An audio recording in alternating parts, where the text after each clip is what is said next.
តើមើលចំណៃផ្នែកថ្ងៃទី2នៅប៊ូសានពីច្រើនគឺខ្ញុំឃើញគេតើកំជុនវាលិចនេះទៅបានទៅហើយត្រូវតែញ៉ាំការ៉ាមដុត marshmallow ការ៉ាមគេស្អាតណាស់ដល់គ្នាជឿអត់ fit ថ្ងៃនេះគឺរៀងសុភាពខ្ជុតបន្តិចមានបោហើយរៀងកប្រោងទៅរៀងតលាយពេកយ៉ាងថែមខ្សែដៃមួយទៅដៃនេះខ្ញុំបានមកពី event Oppo ដាក់ទៅ fit ដែរតើហើយខ្ញុំបែកខ្សែកមួយបាំងផ្លាយដូចគ្នាងាយតែប៉ុណ្្នឹងឯងបើខ្ញុំមកការ៉េអានេះគឺជារបស់ទី1ដែលខ្ញុំចូលចិត្តខ្លាំងបំផុតទឹកដោះគោទៅសាក់ស្រូវនេះក្លិនឡើងឈ្ងុយស្រត់ធ្វើខ្លួនធ្វើអីហើយគឺខ្ញុំត្រូវជិះតាក់ស៊ីឡើង1ម៉ោងជាងបានទៅដល់ចាស់តែពីឡានភ្លាមមកដល់ជាមួយនឹងអូប៉ាមួយសិននេះសាច់ហូបឯណាអត់ម្លងប៉ុណ្្នឹងឯងតមតែមនុស្សមែនតើនៅនេះគឺជារបៀបផ្ទះអ្នកភូមិតែខ្លះគេបាក់លក់ដូរដូចខ្ញុំកំពុងតែទិញចាលីនឹងចង់គេឆ្នៃប្រឌិតមែនតើណាធ្វើដោយហូបទូកហើយគេមានជាមួយនឹងទឹកគីវីទឹក blueberry ហើយតាមសណ្តែកដីខាងមានច្រើនពណ៌ទៀតអ្នកអាចមើលទៅក្រោយខ្ញុំបានឃើញអត់មានពណ៌ទឹកសមុទ្រពណ៌បៃតងពណ៌ទឹកក្រូចខ្ញុំឆ្លាញ់ពណ៌ក្រហមអីរៀងឆ្ងាញ់ប្លែកសាក់មួយម៉ាត់ទៅដើរទៅបន្តិចទៀតហ្នឹងគឺឃើញការ៉ាមដុត marshmallow ហ្នឹងហើយមើលទៅធម្មតាតែតម្លៃញាក់មិនធម្មតាហើយការ៉េចាយឲ្យប្រឌិតមើលតម្លៃផងប្រយ័ត្នអស់សាក់កប៉ាល់ទៅផ្ទះវិញពេលនេះខ្ញុំចាយអស់7ដាវីជាប៉ុន្តែរសជាតិរបស់គេគឺឆ្ងាញ់ដែររសជាតិ strawberry នៅពីក្នុងជាមួយសូកូឡាដោយ marshmallow ទន់ប៉ុន្តែក៏រៀងផ្អែមតិចដែរតែកន្លែងខ្ញុំចូលនេះមិនមែនបងដែលលក់នេះទេខ្ញុំដើរនៅផ្សារស្អីគេទៅនៅសេអ៊ូល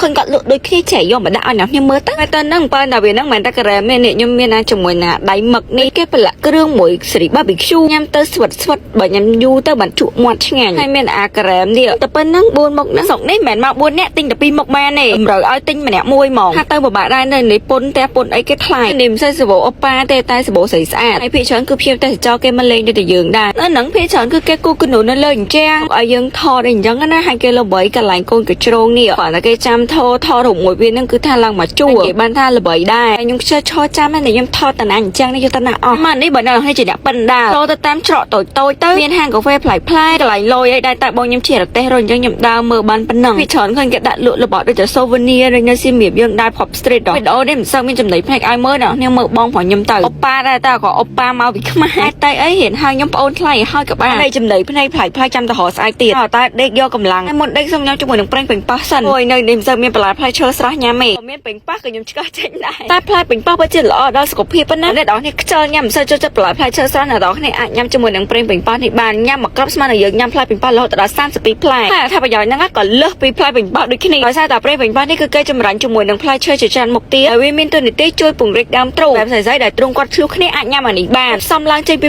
8យ៉ាងធំសំខាន់ខាងនេះមានជាមួយនឹងល្ហុងតោមប្រេងពេញប៉ោះសណ្តែកសៀងហើយនឹងទ្រូងមាន់ខាងនេះមានជាមួយនឹងផ្លែ berry ផ្លែបឺក្របអាម៉ុននិងប្រេងដូងសតគេចម្រាញ់មកយ៉ាងសម្រិតសម្រាលដោះស្រាយបញ្ហាសម្រាប់អ្នកគាត់ទ្រូងតូចរៀបស្មើចង់ដំឡើងលេខចង់មើលទៅធុងយកវាប៉ោងដូចគេអាចញ៉ាំបានមួយថ្ងៃ2គ្រាប់ពេលនេះជួយបំបត្តិធំខ្លួននៅតំបន់ពិសេសទៀតខ្ញុំហងៃគឺស្អមបំផុតការពាក់អាវកលពាក់អីហ្នឹងពាក់តានីផេតទេបានញ៉ាំអានេះឡើងបាន2លេខទៅរៀងមានកលុកកលែដែរវាមិនរៀបស្មើទេបងផេតទី3ដែលគាត់ចង់បានមានរៀងរឹកដូចស្ត្រីអាចញ៉ាំបានដូចគ្នាដល់នេះធ្លាប់ញ៉ាំប្រេងដូងកន្លះស៊ីគីឡូប្រកាសជាស្គាល់ជាមួយនឹងប្រេងពេញប៉ោះហើយ